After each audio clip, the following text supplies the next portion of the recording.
আমাদের কাছে গুরুত্বপূর্ণ প্রশ্ন রয়েছে, ছোট্টময় শিশু জন্মগ্রহণ করার 7 দিনের দিন আকিকা প্রদান করা হয়নি, তারপরে যদি আকিকা দেওয়া হয় তাহলে সে আকিকা গ্রহণীয় হবে কিনা বা সুন্নাহ অনুযায়ী হবে কিনা।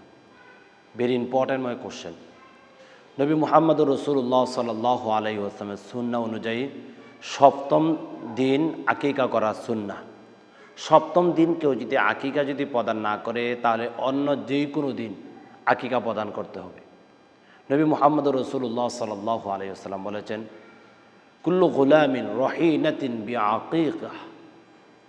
আকিকা সম্পর্কে বড় চমৎকার কথা হচ্ছে এটি। তাহলে আমরা জানতে পারলাম, ছোট্টময় শিশু যখন জন্মলাভ করবে 7ম দিনে যদি কোনো ব্যক্তি আকিকা প্রদান না করে, তারপরে অন্য কোনো দিন আকিকা প্রদান করলে অবশ্যই হবে, কিন্তু 7ম দিনের যেই সুন্নাটা সেটা তার আকিকার মাধ্যমে করা হলো না আর কি। অন্য দিন করেছে তার সব অবশ্যই সে পাবে। আল্লাহ সুবহানাহু ওয়া তাআলা আমাদের সকলের ছেলে মেয়েদের জন্য আকিকা করার মতন তৌফিক দান করুক। আল্লাহুম্মা আমিন।